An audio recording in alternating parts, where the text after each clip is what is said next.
Li Bai climbing Phoenix Terrace at Jinling. Here, on Phoenix Terrace, the phoenix once paraded. Terrace empty, phoenix gone, the river flows on. Wu palace pathways are peacefully overgrown. The caps and robes of Jin lie buried under grave mounds. Over there, the three peaks are dim beyond green hills. White Eagle Island here divides one river into two. Drifting clouds, as always, are blanketing the sun, deepening my distress that Chang'an can't be seen. So this is the only poem of Li Bai to be included in this section of 7-word regulated verse. Li Bai was heavily represented in other sections, especially those representing the old style poetry in which he excelled, as he was not a person to enjoy excessive constrictions in life or in poetry, and the restrictions of regulated verse are pretty stern, and they can be pretty stultifying and repressive of creation, of individual creation. So only one poem of the 7-word regulated verse is his, so he's not too well represented in this section, but this is at least an example, of his ability even in this type of verse. Now, Climbing Terrace, Phoenix Terrace at Jinling, this is like the previous poem by Zui Shu, a poem about climbing a terrace and the thoughts and sights about it.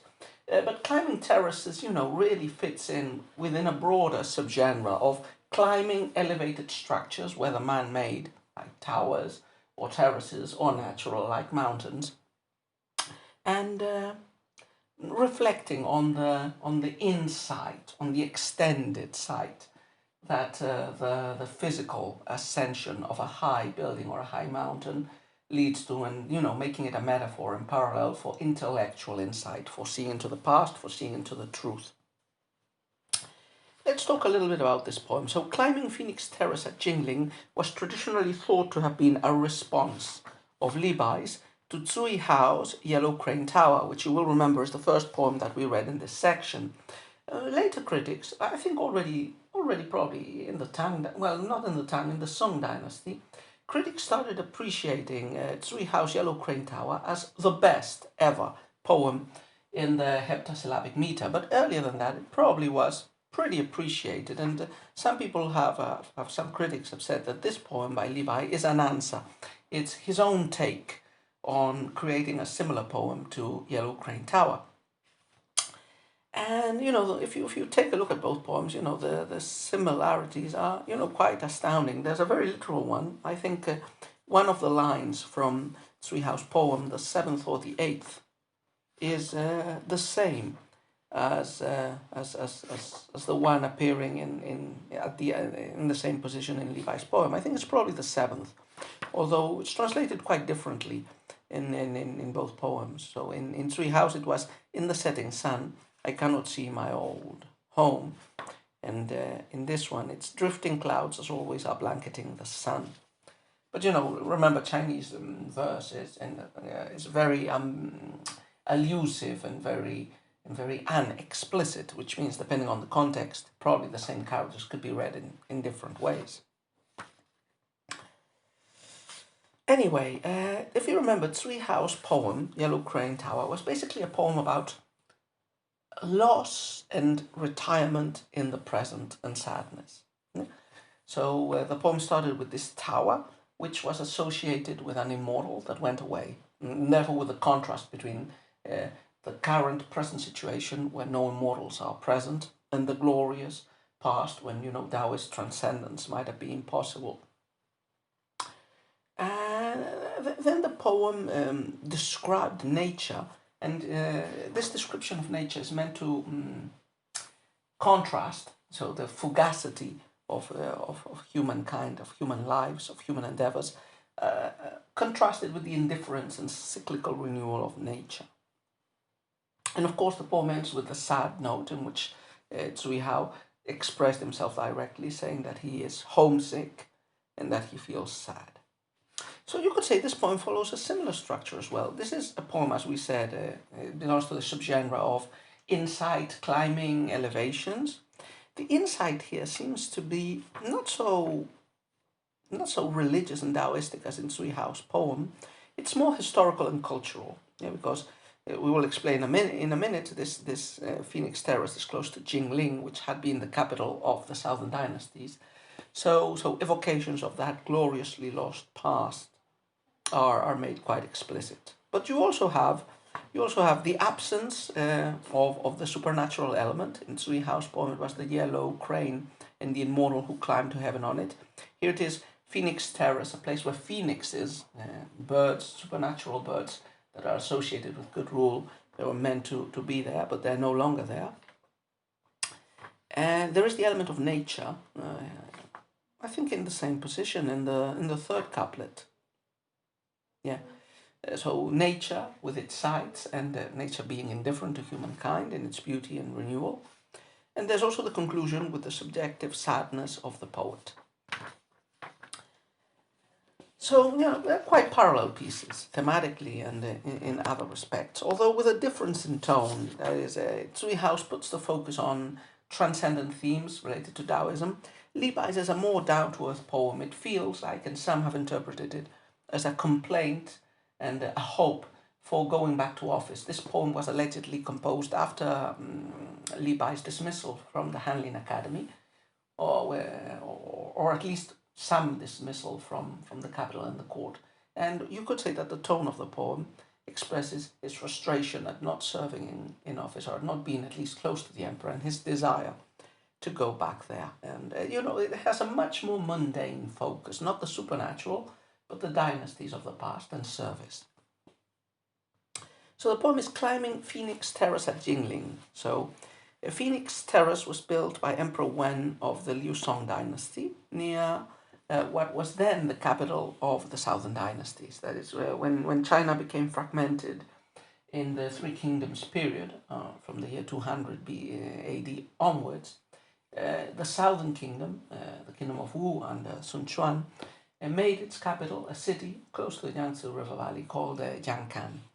Afterwards, in the period in which the Chinese native dynasties took refuge in the south, this Jiangkan kept being the capital. So it had a glorious history as imperial capital under, as I said, the Eastern Jin, the Liu Song, the Southern Qi, the Liang, and the Wei, the Chen dynasties. Yankan was conquered when the whole empire was united again under the Shui dynasty, and it was razed to the ground. It was destroyed. But under the Tang, it was rebuilt again with this new name, Jinling, which means something like golden tombs, perhaps a reference to the numerous imperial tombs of the southern dynasties that surrounded the area of the city.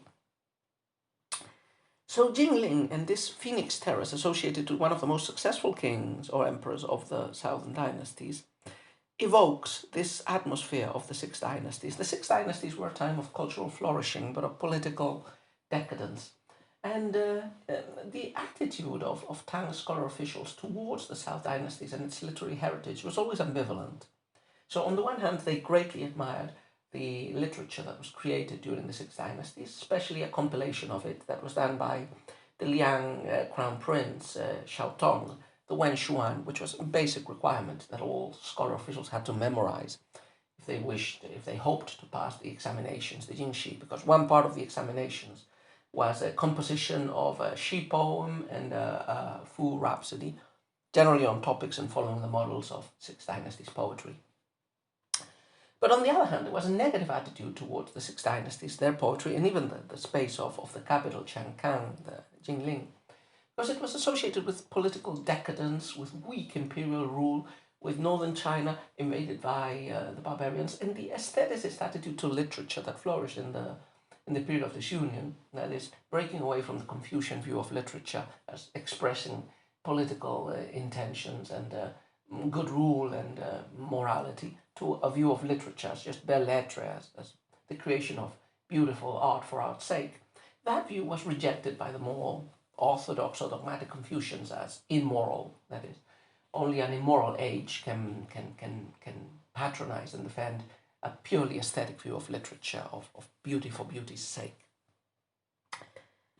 So all of these signifiers would have ringed to the readers of this poem, of this climbing Phoenix Terrace at Jinling. It's a space of beauty, of glory, and of hallowed past, but also a place, of slightly doubtful decadence. Then again, Li Bai, not being a strict Confucian, and more a person of the Taoist inclination, would probably connect better with those resonances and appreciations of the past.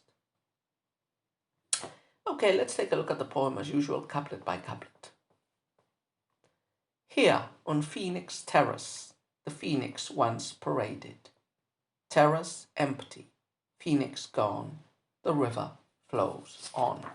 So, as usual, the first couplet puts us in place, but I believe it introduces us, it packs more punches, it gives more information just in this couplet than the Yellow Crane Tower equivalent. So in the first couplet we get all this information. Phoenix Terrace is the space where phoenixes dwelled in the past. So it was a time of a supernatural and happiness and intervention of the supernatural into the world. Again, these phoenixes might be interpreted literally as, the supernatural bird, or symbolically, as the aristocrats, the learned figures of the court of Emperor Wen of the Song dynasty, which was, as I said, a time of literary flourishing and of relative peace and prosperity amidst the chaos of the Six Dynasties period. So here once the phoenix is paraded, but that was the past, it's not the present. The glorious past, supernatural or not, is contrasted with the grim present.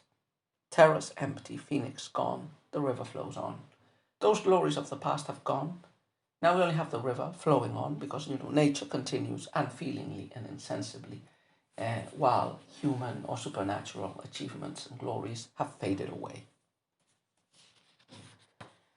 Second couplet. Wu palace pathways are peacefully overgrown. The caps and robes of Jin lie buried under grave mounds. So, just like in the second couplet of Yellow Crane Tower, we got the focus on the phoenix went away. The crane went away, and we have the white clouds flowing silently. Here was the river that flows silently. In Treehouse, it's the clouds. And just as in Yellow Crane Tower, the tower was left behind. So here what does get left behind besides Phoenix Terrace? We get a little bit of an expansion, which connects with those historical glorious references of the past that are only implied in the Phoenix Terrace space. So, Wu Palace pathways are peacefully overgrown. Wu, as I said, was the first state to have its capital in Jiangkan or Jinling in Tang times. Out of the three kingdoms. So the palaces that were built by Sun Quan at that time, all of that, the paths, they're ruins now or have completely disappeared, and even the paths that lead to them are overgrown. It's not possible to visit those abandoned or disappeared paths, and palaces after those paths, which are buried in the undergrowth.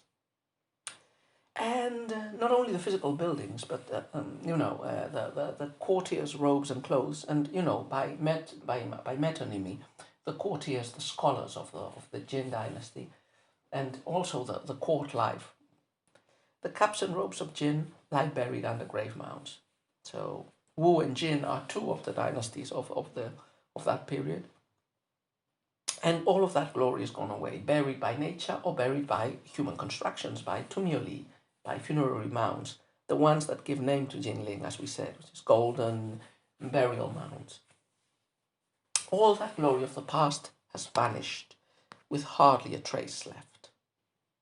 Third couplet, just as the third couplet of Treehouse poem introduced nature, and it introduced nature through the trees on the sunlit river and an island, lush and green. Here we also get nature introduced through three peaks, and a divided river with an island in the middle. Just like we had Parrot Island there, we have White Eagle Island here.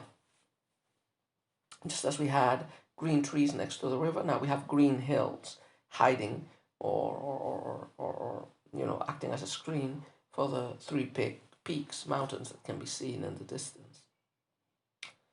And over there, the three peaks are dim beyond green hills. White Eagle Island here divides one river into two. So, sights of nature, but it's interesting to see that, this is a parallelistic couplet, 3 parallel with 2, White Eagle Island, I might in parallel with, with the 3 peaks, but with peaks. Anyway, we have this image of nature, of the nature scene from the Phoenix Terrace, but it feels incomplete or cut. And I think this is important to the sub-theme of Levi's poem, which is his own cutting off from the world of court and service and glory, which is very explicitly hinted at in the last couplet. So we have the 3 peaks, they're over there, mountains, that famous mountains in southeast of Jinling, along the Janssen shore, and but they're not very visible, they're dim beyond green hills, so they're not very easy to see, they seem to be partially invisible or hardly perceivable. And then we have an island, White Eagle Island, and it's cutting the river into 2. It divides the flow of the Yangtze into 2 branches. So images of, of break, of cutting associated with nature. And they resonate with the last couplet. Drifting clouds, as always, are blanketing the sun, deepening my distress that Chang'an can't be seen. So the poet also feels sad. He's contemplating nature. This nature is, for whatever reasons, unsatisfactory. One doesn't get a nice contemplation and continuity of the hills, of the peaks. There's also the clouds hiding the sun. And all this probably contributes to making Levi sad and deepening, as he says, his distress, because he's far from, not from his homeland actually, but from the capital Chang'an, the place of service and of fame and glory. There's another way of reading this couplet as more directly allegorical. So these images of nature are acting really as stand-ins for political criticism, especially at Levi's lack of recognition and his semi-exile in the south. If we read it that way, the drifting clouds blanketing the sun, as always, could be a symbol that was used in a lot of poetry and poems of evil courtiers hiding the imperial presence. We've already encountered this image used in at least 1 or 2 poems in this collection.